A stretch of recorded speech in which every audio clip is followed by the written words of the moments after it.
और जब जब इस भारतवर्ष के गरीबों पर अत्याचार हुआ और बिहार में, तो निश्चित रूप से कहीं ना कोई आंधी पैदा होती है। और आंधी के रूप में निश्चित रूप से आरक्षण की लड़ाई को लेकर के माननीय मुकेश सहनी जी पूरी तरह से मुखर हैं कि अफसरशाही जो है पूरी तरह से बेलगाम हो गई है। निश्चित रूप से ये जान लें कि माननीय मुख्यमंत्री नीतीश कुमार अभिमन्यु की तरह चारों तरफ से जो है लोगों के बीच घिर चुके हैं। और बिहार आने वाले समय में मैं दावे के साथ कह रहा हूं कि बिहार की कुर्सी माननीय नीतीश कुमार के साथ आने वाले समय में छलावा और विश्वासघात होगा। उनका कोई विजन नहीं है। उन्होंने आज इससे पहले भी भाजपा के सिपह सलाद के रूप में रहे और उसके बाद माननीय मुख्यमंत्री जी के साथ एडवाइजर के रूप में भी रहे।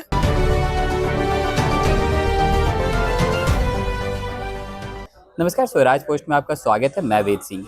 आज वीआईपी पार्टी के तरफ से एक बड़ा मिलन समारोह हुआ है, जिसमें जदयू में पहले राजनीतिक सलाहकार के तौर पे थे एसके सैनी जी, आज वीआईपी का दामन थामे हैं। भाई, अब वीआईपी पार्टी भी धीरे धीरे मजबूत होते जा रही है। 2025 का विधानसभा चुनाव जैसे जैसे नजदीक आ रहा है, वैसे वैसे रणनीति जो है वो बनाई जा रही है। अभी हमारे साथ मौजूद हैं एसके सैनी जी। अब उनसे ही हम खास बातचीत करेंगे कि उन्होंने आज वीआईपी पार्टी क्यों ज्वाइन किया। पहले तो स्वागत है सर आपका। जी, आप लोगों को भी बहुत बहुत स्वागत है, बहुत बहुत धन्यवाद आपको। सर, आज आपने वीआईपी पार्टी ज्वाइन किया, इसके पीछे मुख्य कारण क्या है?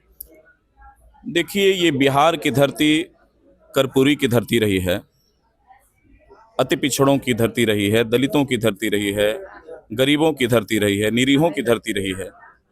और जब जब इस भारतवर्ष के गरीबों पर अत्याचार हुआ और बिहार में, तो निश्चित रूप से कहीं ना कोई आंधी पैदा होती है। और आंधी के रूप में निश्चित रूप से आरक्षण की लड़ाई को लेकर के माननीय मुकेश सहनी जी पूरी तरह से मुखर हैं और तब तक संघर्ष करेंगे जब तक कि हम आरक्षण को पूरी तरह से जो है बिहार में पूर्णतः जो है प्लांट न कर दें।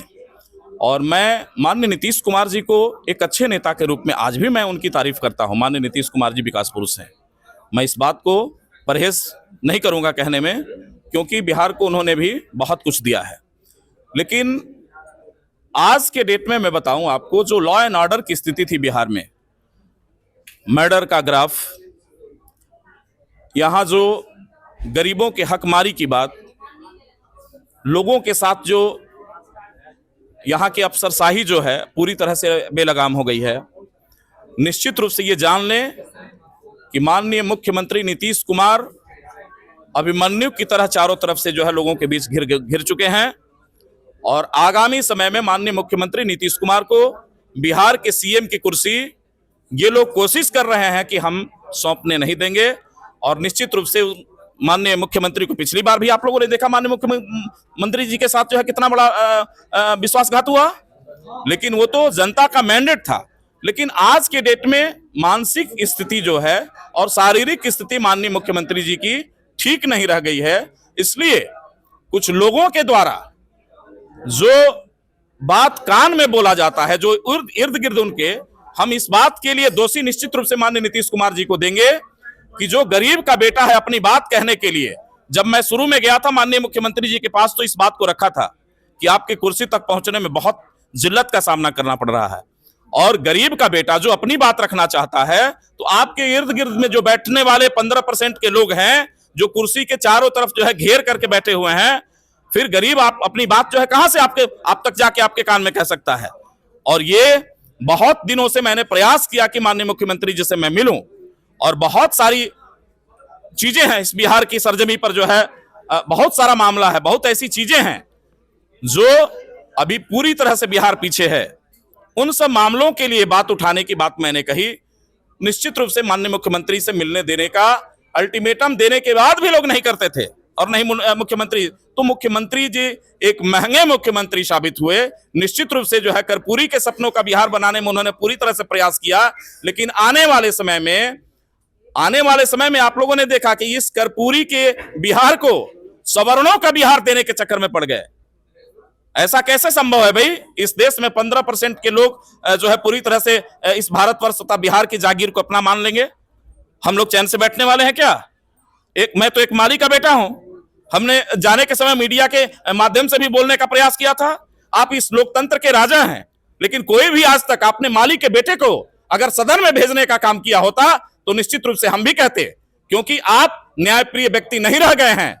अगर इस बात को कहते हैं कि मैं सबके लिए न्याय करता हूं, यह बात आपकी गलत है, क्योंकि आपने आज तक किसी माली के बेटे को भी, मैं तो एक माली का बेटा हूं, आपने जो गिनती कराई उस गिनती में भी आपने ध्यान नहीं दिया कि पिछली बार हमारी जो गिनती हुई थी, कुछ ऐसे रिपोर्ट्स हैं जिसमें हमारी गिनती को जो है नगण्य साबित करके हमारे अधिकारों के साथ हनन करने का काम आपने किया, अधिकारों को छीनने का काम किया।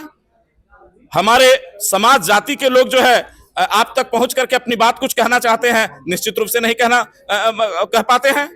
इसलिए आप जो है नेता होकर के भी आज के डेट में पूरी तरह से कुछ लोगों के बीच आप घिर चुके हैं, और बिहार आने वाले समय में मैं दावे के साथ कह रहा हूं कि बिहार की कुर्सी माननीय नीतीश कुमार के साथ आने वाले समय में छलावा और विश्वासघात होगा। अच्छा, एक आखिरी सवाल रहेगा, बातों को ज्यादा लंबा नहीं खींचेंगे। आप भी राजनीतिक सलाहकार थे जदयू में, और एक समय था जब प्रशांत किशोर भी राजनीतिक सलाहकार के तौर पर थे जदयू में, तो आप जन सुराज ना ज्वाइन करके आपने वीआईपी ज्वाइन किया, ऐसा क्यों? देखिए, जन सुराज और क्या आप बात कर रहे हैं मैं नहीं समझ पा रहा हूं। जन सुराज जो है ये भाजपा की बी टीम है, सच्चाई है, कोई आज तक बोला नहीं होगा, लेकिन मैं बोल दूं, दलितों और अति पिछड़ों को मैं आगाह कर रहा हूं, अल्पसंख्यकों को आगाह कर रहा हूं कि उस भ्रम में ना रहो, उस मुगालते में ना रहो। ये जो है जहां से भी फंडिंग हो रही है इनकी, आप उठा करके देखेंगे, एक जन सुराज पार्टी के माननीय राष्ट्रीय अध्यक्ष या जो भी हो, आप बोल रहे हैं पार्टी में, तो किसी का नाम भी नहीं लेता, ये किसी के हेल्प के लिए खड़े हैं कि यहां पे दलितों तथा अति पिछड़ों के साथ पुनः एक बार अन्याय हो। मैं बहुत ज्यादा नहीं कहूंगा, उनका कोई विजन नहीं है। उन्होंने आज इससे पहले भी भाजपा के सिपह सलाद के रूप में रहे, और उसके बाद माननीय मुख्यमंत्री जी के साथ एडवाइजर के रूप में भी रहे। और माननीय मुख्यमंत्री जी को क्या कारण था कि माननीय मुख्यमंत्री जी को, क्योंकि आप अपनी बात रखने की कोशिश कर रहे थे, आपने नहीं किया, लेकिन माननीय मुख्यमंत्री के इर्द गिर्द रहने वाले लोगों ने माननीय मुख्यमंत्री को सिखा पढ़ा करके सवर्ण आयोग जरूर गठन कर दिया। चलिए, बहुत बहुत धन्यवाद। तो अभी हमारे साथ मौजूद है एसके सैनी जी। इन्होंने साफ तौर पर प्रशांत किशोर जी के बारे में भी बताया, और तो और इन्होंने बताया कि मुख्यमंत्री नीतीश कुमार जी का जो सेहत है वो अब ठीक नहीं है। तो चलिए, और भी ऐसे तमाम खबरों का सिलसिला इसी प्रकार बना रहेगा। स्वराज पोस्ट पे अपनी राय प्रतिक्रिया हमारे कमेंट बॉक्स में जरूर साझा करें। धन्यवाद। आपको मैं